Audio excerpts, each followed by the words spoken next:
no puede existir ninguna ley moral objetiva. Únicamente pueden existir opiniones humanas. Por ejemplo, tú me dices que debes ser honesto. Yo digo que, ¿por qué? Si a alguien le gustaría tomar esa posición de tratar de convencerme que las condiciones son que no hay una alma, no hay Dios, o si existe no podemos saber que existe, y por eso no son relevantes, ¿y por qué yo debo ser honesto? Si yo puedo satisfacer mis deseos mintiendo, yo debo mentir. Por no lastimar a otro. ¿Ah? Por no lastimar a otro. Pero eso no me importa. Yo sé que ciertas personas dicen que no se debe lastimar a los otros, pero eso no es mi filosofía. Y una vez que no hay un Dios, no hay una autoridad moral absoluta, eso es tu opinión y yo tengo la mía. Pero a ti te puede dañar a alguien que te haga lo mismo, ¿no? No, porque yo confío en mi capacidad de evitar que me hagan a mí lo que les hago a ellos. Y yo estoy preparado a arriesgar eso. Estoy preparado a arriesgar.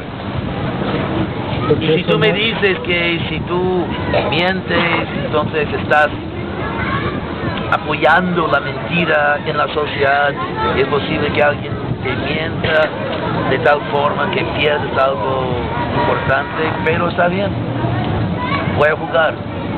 La vida es un juego de azar y voy a jugar, y gracias por tu opinión. Bueno, los que dan este tipo de pláticas respecto a, por ejemplo, al mentir, hablan de que deja de ser un valor en la honestidad cuando un grupo de secuestradores o narcotraficantes, entre ellos llevan una ética de valores muy fuerte. No le mienten al jefe o no rajan, como dicen ellos, ¿no? Llevan el valor de no mentirse entre ellos, de respetarse mutuamente, pero a la vez están haciendo un fin degradante, matando o quitándole la vida a otra. Sí, pero vamos a hablar de ellos, esas personas. Como Brabant decía, honor entre ladrones. Si no hay un Dios o algo, o si existe, no podemos comprobarlo, así que no son relevantes.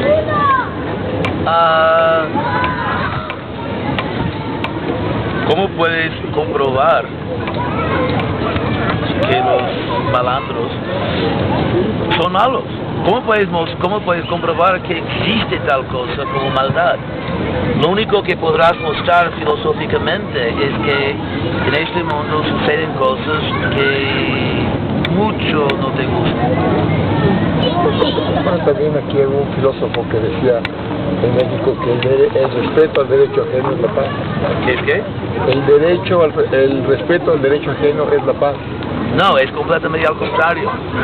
Yo soy pobre y si sigo siendo ciudadano honesto, no voy a tener paz porque soy pobre. Resulta que yo tengo mucho talento para matar y robar. Y si mato y robo, voy a tener mucho más dinero y mucho más paz. Así que para mí, la honestidad es la frustración y el crimen es la paz. Sí, además, si observamos el reino animal, observamos que impera la ley del más fuerte de alguna forma. Sí, así que es natural. El problema es que todas las tentativas de mostrar lógicamente la objetividad y la necesidad de valores, cada tentativa filosóficamente fracasa. Porque el hecho es que sin incluir en el argumento un alma o Dios,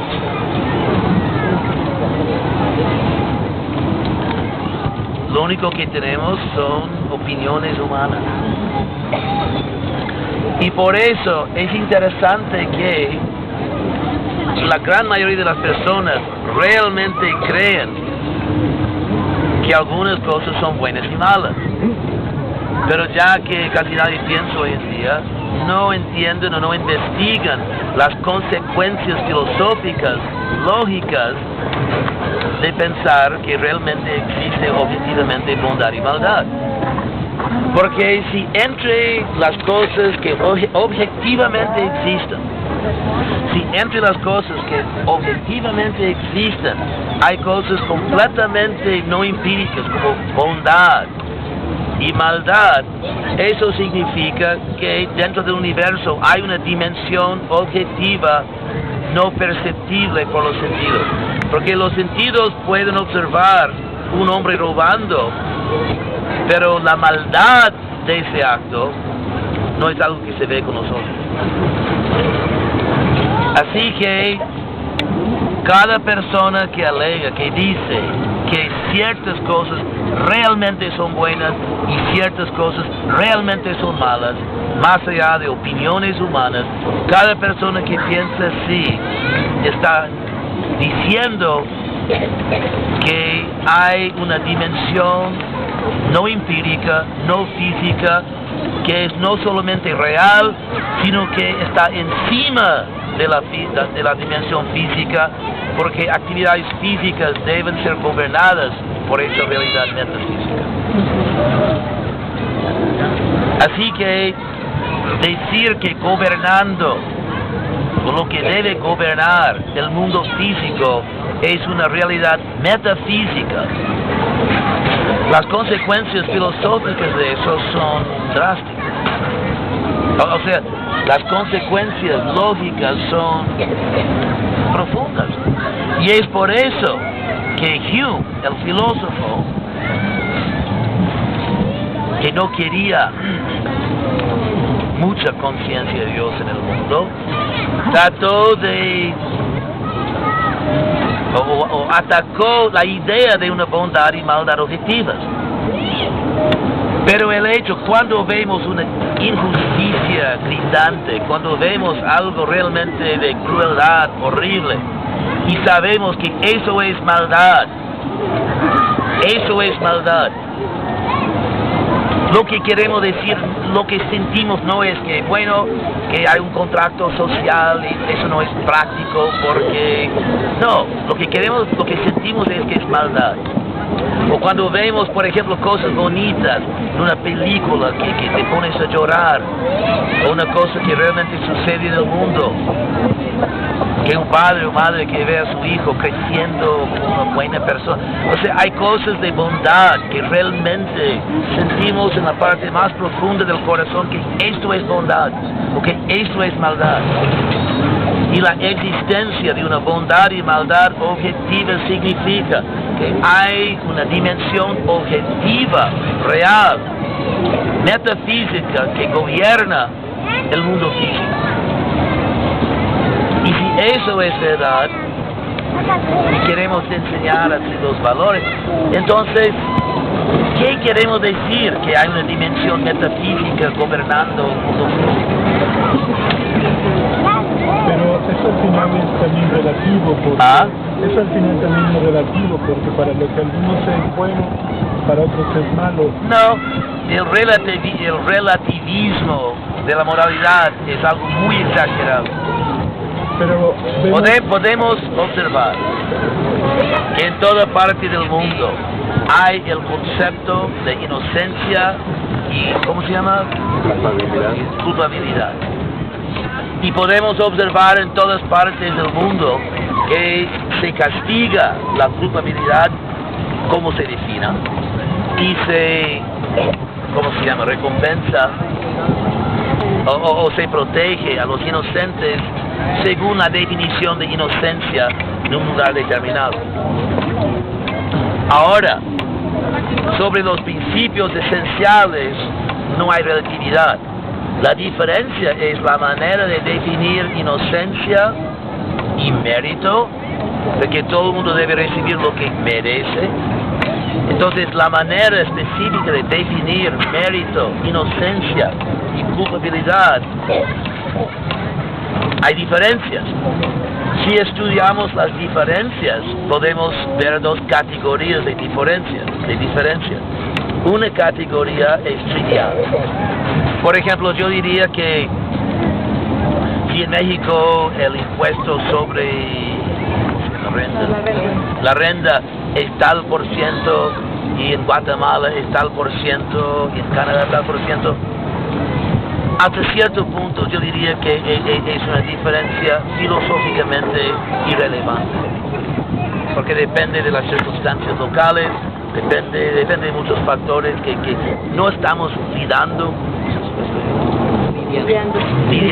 con principios básicos, sino detalles.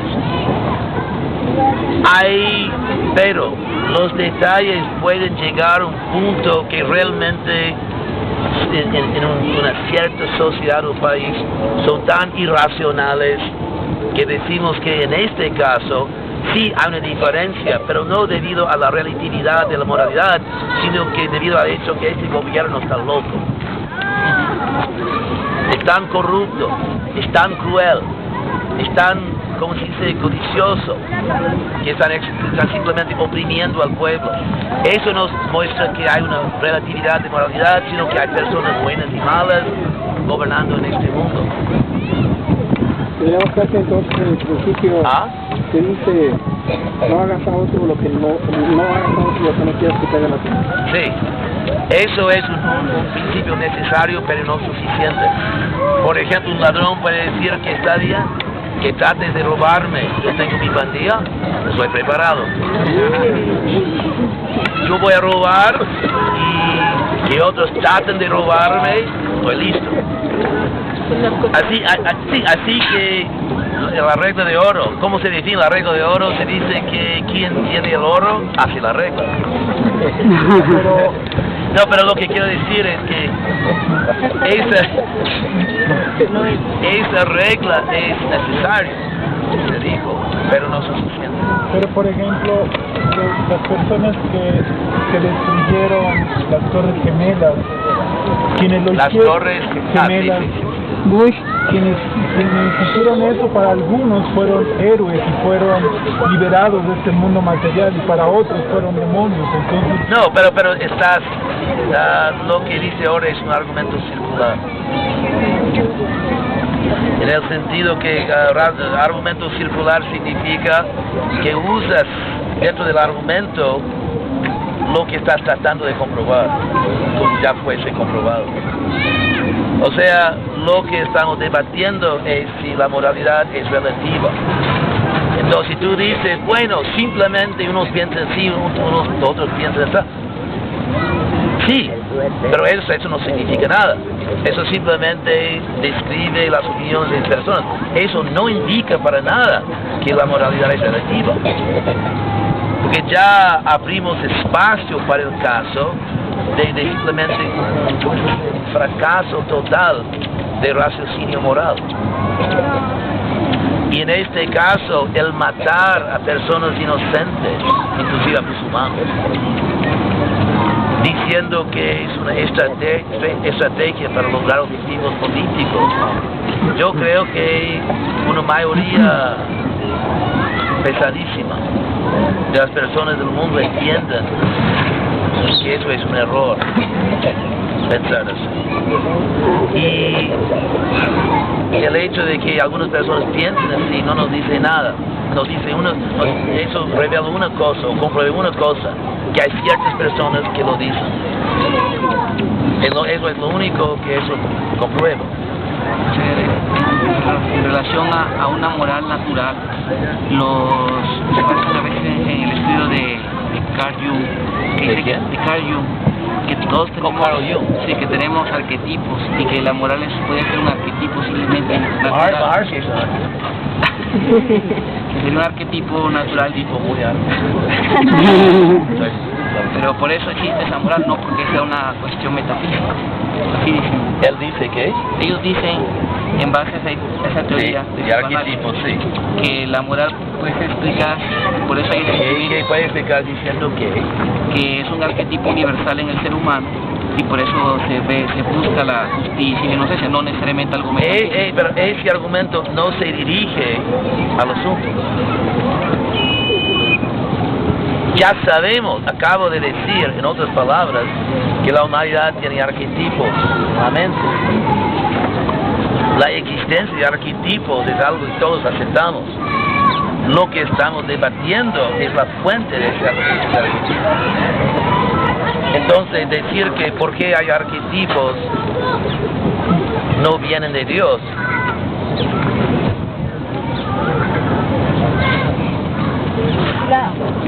Eso no es un argumento. No, es decir, ¿Cómo? sí, no sale un argumento. Perdón, ¿y cómo se responde a mucha inquietud en que si Dios es el creador de todo, Ahora, crea bueno, bondad y ya no maldad? soy un demonio. Me está gustando. Tengo que renunciar mi vida demoníaca. ¿Cómo es que crea la maldad? ¿Cómo qué? O sea, si Dios crea todo, crea maldad y bondad. ¿Creó la maldad y la bondad? Voy a hablar con él sobre eso.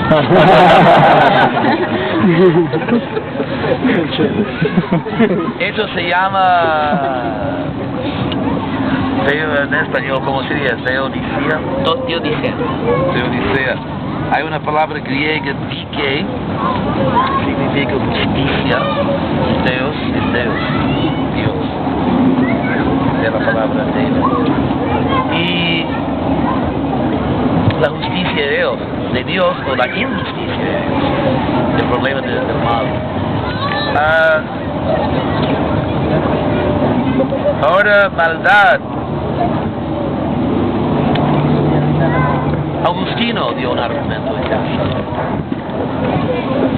Él dijo, y creo que es un argumento bueno, pero no completo.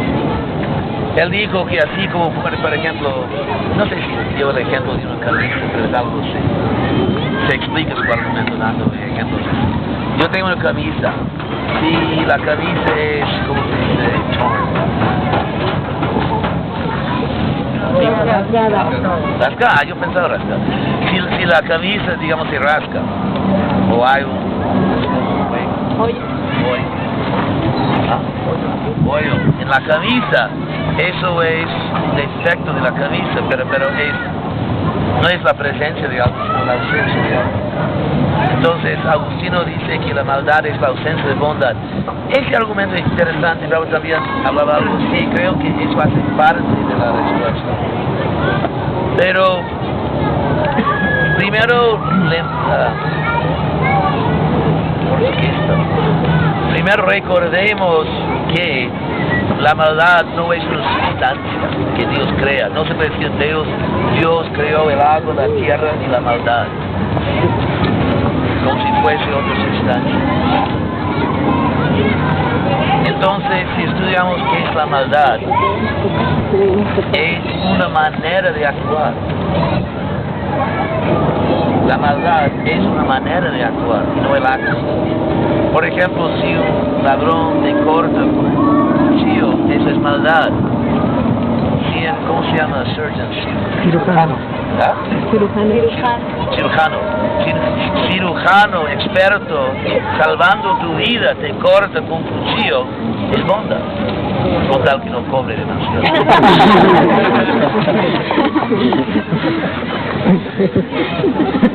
Cuando yo era joven, había un cómico bastante, muy famoso.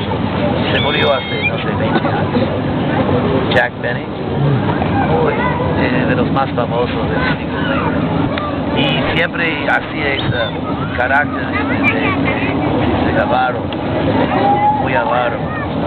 En su vida no era caridoso, pero una vez estaba caminando en la calle y viene un ladrón y dice, tu dinero, tu vida. Y él insiste así, se para, y luego dice, pero dime, tu dinero, tu vida. Y él dice, no estoy pensando.